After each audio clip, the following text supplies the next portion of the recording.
예수님께서는 공생애 사역하시는 동안에 인기가 많으셨죠. 오늘 말씀을 보면 13절에 예수님께서 갈릴리 호수 건너편 지방으로 이제 이동하셔서 사역을 하게 되었는데, 예수님이 이제 베세다라고 하는 지역으로 가셨는데 거기 가셨다 하는 이야기를 듣고 많은 무리들이 쫓아갔어요. 몰려갔어요. 예수님께서는 그 무리들이 목자 없는 어린 양과 같음을 보시고 불쌍히 여기셔서 그 무리들 중에 있는 몸이 아픈 사람들을 고치셨습니다. 할렐루야. 그리고 하나님 말씀을 전해주셨어요. 그러다 보니까 이제 해가 지고 있습니다. 저녁이 되었습니다. 제자들이 이제 15절에 보면 예수님께 건의합니다. 예수님, 오늘 많은 사람들이 주님 앞에 모여들었는데 이제 저녁 때가 되었습니다. 여기는 빈 들판이고 이 사람들이 하루 종일 굶었습니다. 밥도 안 먹고 예수님 말씀 듣고 있었던 거예요. 이제 다 흩어보내셔가지고 뭘 좀 먹게 하시죠. 그렇게 예수님께 건의를 드렸습니다. 그랬더니 예수님이 16절에 놀라운 이야기를 하세요. 너희가 먹을 것을 주라. 너무 놀라운 얘기 아닙니까? 여기 모인 사람들이 성경은 남자 어른만 약 5,000명 되었다 그래요. 그러니까 여자들이나 아이들까지 합친다면 적어도 10,000명 이상의 사람들이 모여 있어요. 어떻게 제자들이 그 10,000명이 넘는 사람들에게 먹을 것을 제공할 수 있겠습니까? 예수님께서는 때때로 우리가 할 수 없다 생각되는 일을 한번 해보라고 하실 때가 있어요. 사랑하기 힘든 사람을 사랑하라고 말씀합니다. 도저히 예수 믿을 것 같지 않은 사람에게 복음을 전하라는 감동을 주십니다. 도저히 안 믿을 것 같은데 그래도 문을 두드려보라, 교회로 초청해보라 하십니다. 도저히 변화가 일어날 것 같지 않은데 북한 선교를 위해 섬기라고 하십니다. 그리고 지금도 세계의 70%의 인구 55억이 하나님을 믿지 않고 있으니 세계 선교를 위해 섬기라고 그런 말씀을 하십니다. 어떨 때는 우리가요, 나에게 맡겨진 일이 이거 감당할 수 있을까 하는 생각이 들어요. 그래서 막막한 마음이 들 때가 있습니다. 그런데요, 너희가 먹을 것을 주라 하는 이 예수님 말씀의 뜻은 너희가 이 사람들 먹을 걸 다 제공하라는 것이 아니고 너희가 할 수 있는 것을 하면 나머지는 내가 하겠다는 거예요. 이것이 주님의 말씀의 뜻이었습니다. 너희가 할 수 있는 만큼 하면 나머지는 내가 기적을 베풀어 주리라 하는 말씀이었습니다. 물론 하나님께서 기적을 베푸시는 분이고요, 사람은 할 수가 없어요. 그런데 기적이 일어나는 여건이 있습니다. 하나님은 사람을 통해 기적을 베푸시기 때문이죠. 오늘 오병이어 기적의 이 사건을 같이 살펴보면서 어떤 사람에게 기적이 일어나게 되는가 함께 살펴보기를 원합니다. 첫째로, 내 생각으로 하나님이 하실 일을 제한하지 아니하고 하나님을 전적으로 믿어드리는 자에게 기적이 일어납니다. 요한복음, 이제 동일한 오병이어에 대한 말씀이 요한복음에도 나오고 마가복음에도 나오고 다 나와요. 사복음서에 다 나오는데 요한복음 6장 7절에 보면 예수님 제자 중에 제일 똑똑한 사람 이야기가 나와요. 예수님이 자, 여기 있는 무리들, 10,000여 명의 무리들에게 먹을 것을 너희가 주라고 했더니 머리가 제일 좋은 누구죠? 제자 중에 빌립이 머리가 너무 좋아요. 딱 전체 몇 명 정도가 될 것을 예상하고 한 사람이 얼마를 먹으며 그 먹는 분량이 돈으로 하면 얼마가 되고 그 전체를 또 곱해가지고 예수님 여기 적어도 200데나리온, 그러니까 우리의 돈으로 하면 2천만 원이 넘는 돈입니다. 200데나리온 이상의 지금 떡을 사서 나눠줘야 되는데 우리에게는 그 돈이 없으므로 불가능합니다. 빌립이 얘기합니다. 이성적으로 판단하고 얘기를 한 것이죠. 근데 요한복음 6장 9절을 보면 안드레라는 제자가 있어요. 근데 달라요. 빌립하고 달라요. 이성적인 이 제자와 달랐어요. 안드레는 예수님이 하실 일을 제한하지 아니하고 자신이 할 수 있는 것을 했어요. 너에게 있는 것 가져와라 그랬거든요. 너에게 있는 것 가져와라. 그러니까 뭐가 있나 찾아가지고 예수님께 가져다 드렸어요. 이게 안드레입니다. 여러분, 예수님의 제자들이 기적을 경험하기 위해서 필요한 것은 뭐냐 하면 내 생각을 갖고 이거는 안 돼, 이건 할 수 없어 하는 이 생각을 먼저 버려야 했습니다. 혹시 우리가 여러분 빌립과 비슷하세요? 안드레와 빌립과 비슷하세요? 제가 생각할 때는 우리 모두가 좀 이성주의적 성향을 띠지요. 빌립과 비슷한 생각을 할 때가 많습니다. 계산해보고 따져보고 이거 좀 안 되지 않나, 이거 할 수 없지 않나 하는 생각을 자주 할 때가 있습니다. 이게 의학적으로 이 질병은 나을 수가 없을 것 같아. 의사가 그러잖아. 이 고난은 떠나지 않을 것 같아. 우리 가족 믿을 수 없어. 불가능이야. 내가 진짜 얘기를 해도 안 들어주실 사람들이야. 우리 시댁 안 변해. 이 시험 통과 못해. 나는 이거 못 해낼 거야. 여러분, 이성주의적 관점에서 우리는 빌립처럼 안 돼요, 못해요 할 수 없어요. 이런 말을 많이 하면서 주저앉아 있는 것은 아닌가 생각해 볼 필요가 있습니다. 여러분, 우리는 할 수 없죠? 근데 내가 할 수 없다고 하나님도 못하실 거라고 생각하는 것은 하나님의 전능하심을 제한하는 어리석은 일일 수가 있습니다. 여러분, 기적을 경험하려면 하나님의 능력을 제한하지 말고 믿어드리는 자가 되어야 합니다. 하나님 어떤 하나님이에요? 우리가 믿는 하나님 어떤 하나님이에요? 창조의 하나님, 없는 것을 있게 하시는 하나님의 능력의 하나님이에요. 그분은 없는 것을 있게 하세요. 우리에게 뭐가 있었나요? 하나님이 다 주신 거예요. 우리에게 없다고 없는 게 아니에요. 하나님이 주십니다. 없는 것을 있게 하시고 불가능을 가능케 하시는 전능하신 하나님이십니다. 하나님은 아브라함이라고 하는 사람 나이가 먹었어요. 나이가 보통 먹은 게 아니에요. 100세나 됐어요. 자녀를 얻는다는 게 불가능합니다. 그리고 원래 이 가정은 불임 가정이에요. 난임 가정이에요. 아니, 불임 가정이에요. 아기가 안 생겨요. 근데 하나님께서 역사하셔서 그 가정에 아기를 주셨어요. 그래서 아브라함이 내가 믿는 하나님, 없는 것을 있게 하시는 하나님, 불가능을 가능케 하시는 하나님이라고 말씀을 하시는 것입니다. 여러분, 출애굽기를 보면 이스라엘 백성들이 하나님께서 이집트 종살이에서 구출해내셔서 구름기둥 불기둥으로 인도하셨는데 홍해 바다 앞에 딱 섰어요.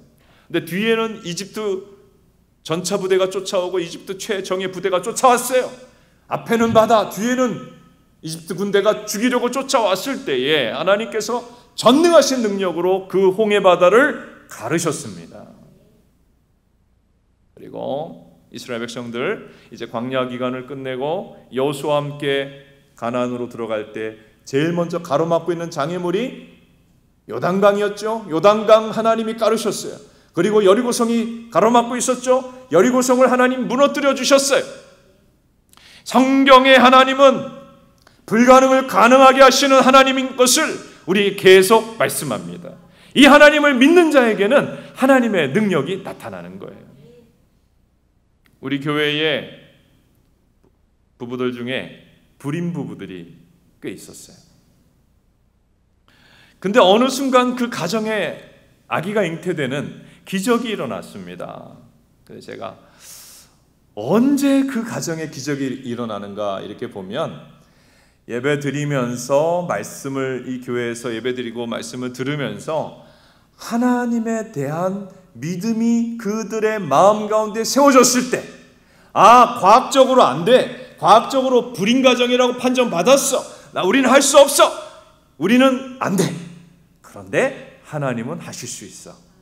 이 믿음이 세워졌을 때에 그 가정, 불임 가정에 아기가 잉태되는 기적이 일어나더라고요.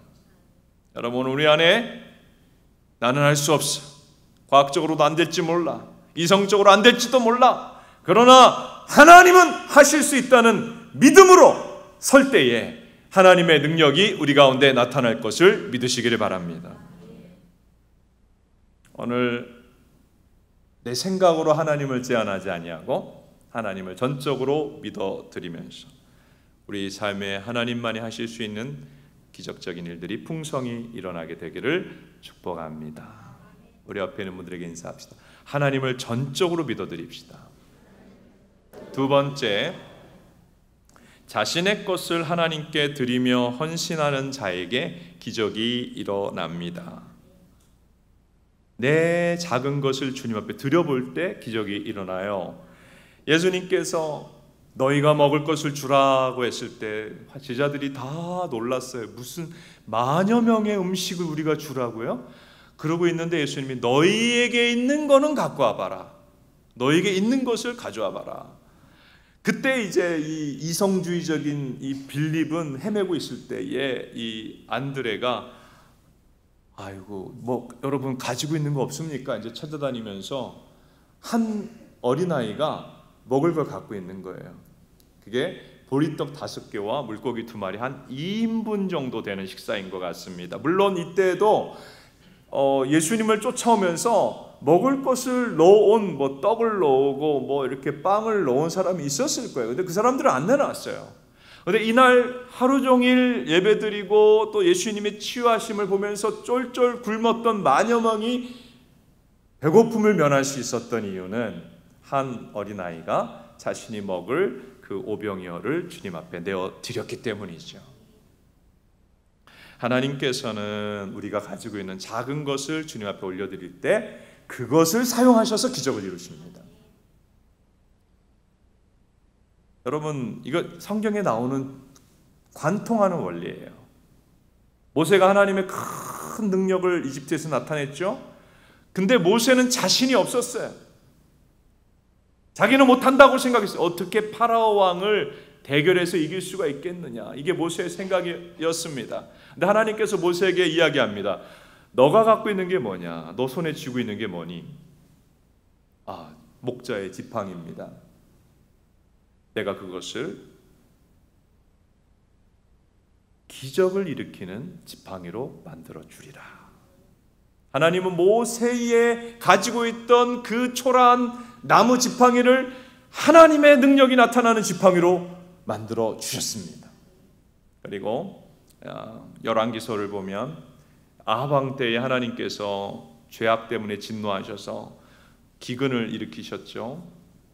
그때에 이제 선지자도 그 기근에 굶어 죽게 되었습니다. 근데 하나님이 저 사르밧 지역의 과부의 집에 가라 말씀하셨습니다. 근데 그 과부의 집에 가서 이제 엘리야가 얘기합니다. 혹시 당신의 집에 음식이 있다면 나누어 주십시오. 근데 사르밧 과부가 너무나 슬픈 표정을 하고 얘기를 합니다. 선지자시여, 우리는 너무 가난한 가정입니다. 지금 마지막 음식이 이 떡 한 덩어리고 이것을 먹고 우리는 이제 죽으려고 했습니다. 그때 엘리야가 얘기합니다. 그것을 가져오라.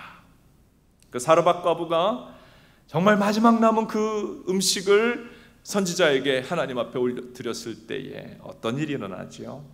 그때부터 시작해서 내 작은 것을 주님께 드렸더니 밀가루통에 밀가루가 계속 떨어지지 아니하고 기름통에 기름이 계속 떨어지지 아니해서 그 흉년의 때 누구보다도 풍족히 살아갈 수 있는 하나님의 기적이 나타났습니다. 그래서 이 나의 작은 것을 하나님께 올려드릴 때 하나님은 그것을 사용하셔서 기적을 베푸신다는 원리는 우물의 원리와 비슷하지 않나 생각을 합니다. 여러분, 나이가 좀 우리 자녀들은 우물을 본 적이 없을지도 모르겠어요. 그래서 여러분 좀 시골에 가서 우물을 한번 이렇게 우물을 풀려면 어떻게 되죠? 그냥 이 우물에 이게 사진을 하나 올려줬으면 좋았을 텐데 우물을 이렇게 손잡이를 막 푸면 물이 안 나오죠? 왜냐하면 펌프 안에 물이 없기 때문에. 우물을 풀려면 반드시 어떻게 해야 돼요? 마중물을 넣어야 거기에 이제 물이 채워지면서 압력이 생겨가지고 이게 퍼내면 물이 나오는 것입니다. 하나님의 응답, 하나님의 능력, 하나님의 기적을 원하면서도 나의 작은 것조차 드리지 않는 사람들이 있어요. 그러면서 하나님의 응답을 바라요. 나의 기도조차 드리지 않으면서, 나의 작은 시간, 나의 재물, 나의 헌신을 드리지 않으면서 하나님은 나를 도와달라고 하는 사람들이 있습니다. 여러분, 나의 작은 것을 하나님 앞에 올려드릴 때 하나님이 그것을 사용하사 능력을 베푸시고 기적을 이루시는 것입니다. 특별히 나의 작은 것을 드린다는 것을 하나님은 하나님을 기쁘시게 한다는 거예요. 하나님을 기쁘시게 하려고 하는 작은 헌신이 있을 때 하나님은 능력도 주시고 기적도 베풀어 주십니다. 호주 출신의 데이빗 리스고라는 의사가 있습니다. 이 의사가 젊은 나이에 피부암에 걸려서 6개월 시한부 판정을 받았는데요. 이분이 기도하면서 하나님의 전적인 은혜로 나음을 입었어요. 그리고 나서 너무 감사하잖아요. 자기 인생이 제2의 인생이잖아요. 자기 삶을, 나머지 삶을 선교사로 이제 헌신하게 되었습니다. 그래서 40년 동안이나 파푸아 뉴기니 그 섬들을 다니면서 이제 선교를 했는데, 이 선교사님의 책이 Not in the Common World라고 하는 책으로 그렇게 펼쳐져서 나오게 됩니다. 이 책 안에 있는 내용입니다.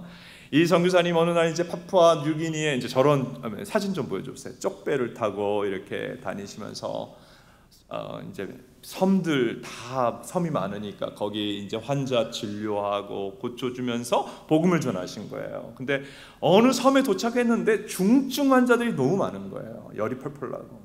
제일 필요한 게 항생제. 근데 딱 약병을 보니까 항생제가 3알이 들어있는 거예요. 그래서 어쨌든 간에 너무 당황스럽지만 이제 섬에 내려가지고 진료를 하는데 너무 아픈 사람들이 많은데 한 사람도 제대로 진료를 할 수가 없는 그런 안타까운 상황. 마음이 너무 고통스러워서 울면서 하나님 도와달라고 기도를 했는데, 이제 진료를 하고 한 사람에게 3알을 주고 보니까 또 3알이 약병에 있어요. 그 다음에 또 다른 환자를 만나서 또 줬어요. 근데 또 3알이 있어요. 또 다른 환자를 줬어요. 또 3알이 있어요. 모든 그 섬에 있는 아픈 환자들에게 그날 모두 다 약을 나눠 주고도 약이 남게 되는 현대판 오병이어의 기적이 일어나게 되었다고 합니다. 여러분, 우리는요, 기적 이야기를 들으면 기적에만 관심이 있어요. 그리고 왜 그 기적이 일어나게 되었는지를 생각을 하지 않아요. 여러분, 데이빗 선교사님에게 왜 그런 기적이 일어났습니까? 자신의 삶을 하나님 앞에 드리며 하나님이 기뻐하실 일들을 추구했기 때문이죠. 하나님께서 어린아이의 오병이어를 받으시고 기뻐하사 기적을 베푸신 것처럼 데이빗 리스고 선교사님의 그 하나님을 기쁘시게 하려는 마음을 받으시고 하나님의 기적을 나타내 보여주신 것입니다. 어떤 사람은 왜 하나님은 나에게 응답하지 않으시오? 왜 나에게는 하나님의 도우시지 않으시는 거야? 나는 정말 이제는 낫고 싶고 이제는 벗어나고 싶은데, 이제는 해결받고 싶은데 왜 나는 안 되는 거냐고 탄식만 하고 원망만 하는 어리석은 사람들이 있어요. 여러분, 여러분의 작은 것을 하나님께 드려보았습니까? 여러분, 하나님을 기쁘시게 헌신해 보았습니까?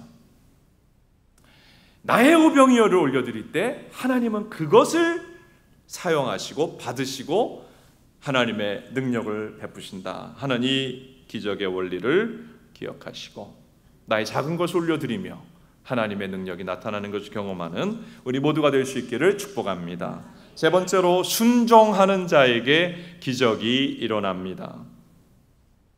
저는 이 예수님의 오병이어 사건을 보면서 제자들도 참 쉽지는 않았겠다.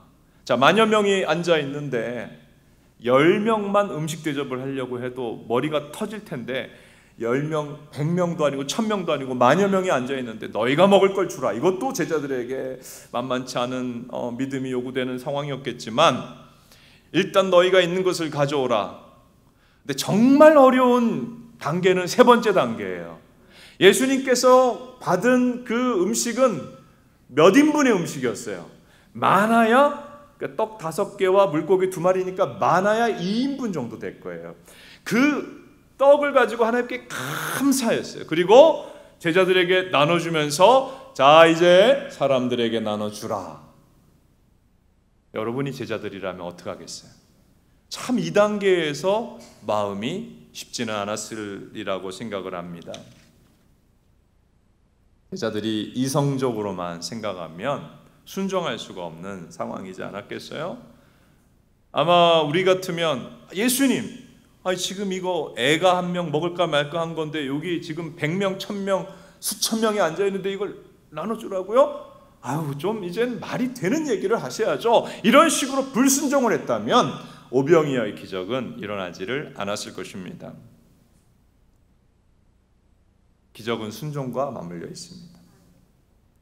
자, 또 성경 이야기를 하겠습니다. 에스더서를 보면 어떤 이야기가 나오죠? 이제 페르시아 제국이 이스라엘 백성들을 이제 점령해 가지고 이제 페르시아 제국 안에 유대 백성들이 흩어져 살아가고 있습니다. 근데 어느 날 끔찍한 법이 공포가 됐어요. 우리 제국 안에 유대인들은 다 죽이라는 법령이에요. 이런 그 제노사이드, 한 민족을 다 말살하라는 이런 무시무시한 법령이 내렸습니다. 그때 이제 모르드게가 유대인으로서 페르시아 제국의 관리였는데 자신의 조카이자 그때 당시 페르시아 제국의 왕비였던 누굽니까? 에스더에게 이야기를 합니다. 에스더야, 유대민족 죽이지 않게 다 죽이지 않게 왕에게 도와달라고 요청해라.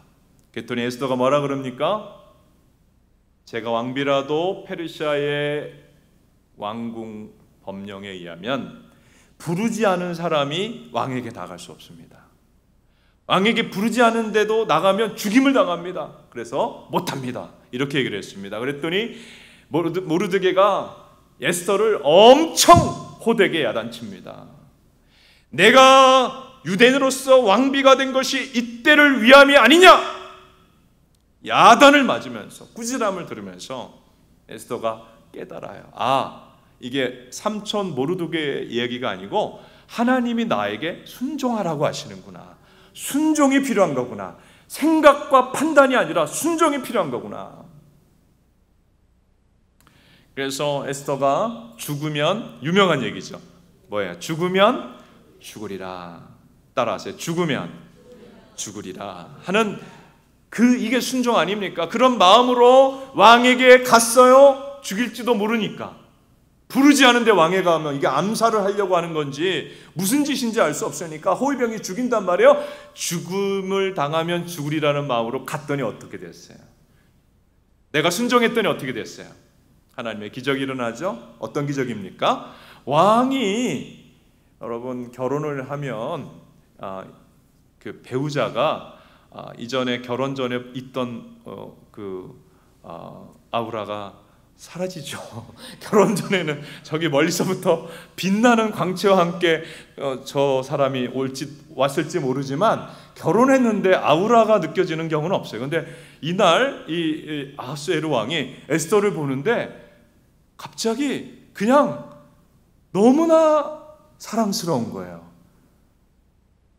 여러분 이럴 수 있어요. 결혼한 부인이 어느 날 너무나 이뻐가지고 뭐라 그러냐면 아하수에로 왕이 당신이 원하는 건 다 들어줄게. 내 나라의 반이라도 달라고 하면 다 줄게. 그야말로 그냥 눈에 꿀이 팍팍 떨어지면서 당신이 원하는 건 다 해줄게 하는 마음이 되도록 하나님 만들어 주셨어요. 그러니까 문제 해결은 순종하니까 그때 이미 일어나는 거예요. 에스더는 순종했어요. 하나님 아하수에로 왕의 마음에 저 여자가 원하는 것은 나라를 내가 다 주는 한이 있더라도 들어줘야 되겠다는 마음을 불어넣어 주신 거예요. 여러분, 순종하면 하나님은 역사하십니다. 또 한 가지 이야기를 하겠습니다. 요한복음 2장입니다. 요한복음에 보면 예수님이 최초의 기적을 행하실 때 어디서 행하셨죠? 가나라고 하는, 가나 초콜릿의 이름하고 똑같아요. 가나라고 하는 이스라엘의 동네, 그 와인으로 유명한 동네입니다. 그 동네에 이제 혼인 잔치가 있는데 그 결혼식 파티에 예수님이 초대돼서 참석을 했습니다. 그런데 이 파티에서 중요한 와인이 떨어진 거예요. 이 이제 유럽이나 그 이스라엘 쪽은 석회질 그 돌가루, 그게 굉장히 성분에, 물 성분에도 많고 하기 때문에 와인을 꼭 먹어야 됩니다. 그래서 파티 호스팅하는 주인이 걱정하고 당황하고 있을 때 예수님께서 이제 거기 하인들에게 얘기를 하십니다. 자, 와인 항아리에 물을 가득 채우라. 그 성지순례 가보면 알지만 커요. 이만큼 큰 항아리입니다. 그 다음에 놀라운 얘기를 하세요. 거기 있는 물을 떠다가 손님들에게 가져다 주라. 여러분이 하인이라면 또 이성주의적 관점에서 생각해 보세요. 사람들은 와인을 기다리고 있는데, 지금 음식을 소화시키고 하기 위해 와인을 기다리고 있는데, 여러분 물을 떠서 가져다 주면 하인이 칭찬을 받겠어요? 욕을 먹겠어요? 여러분, 성질 나쁜 또 손님 중에는 어쩌면 이런 못된 종들이 있나 하고 때릴지도 몰라요. 굉장히 위험한 일이라고 할 수 있습니다. 그런데 놀라운 것은 이 가나 혼인잔치 물이 포도주가 되는 기적의 굉장히 중요한 숨은 주인공은 아무 이의 제기하지 아니하고 순종한, 예수님 말씀에 순종한 하인들입니다. 물을 채웠어요. 그리고 그 물을 갖다 줬어요. 그렇게 순종했더니 물이 변하여 뭐가 되었습니까? 포도주가 되었습니다. 따라하십시오. 순종하는 자에게 기적이 일어난다. 따지는 자는 아무것도 없다.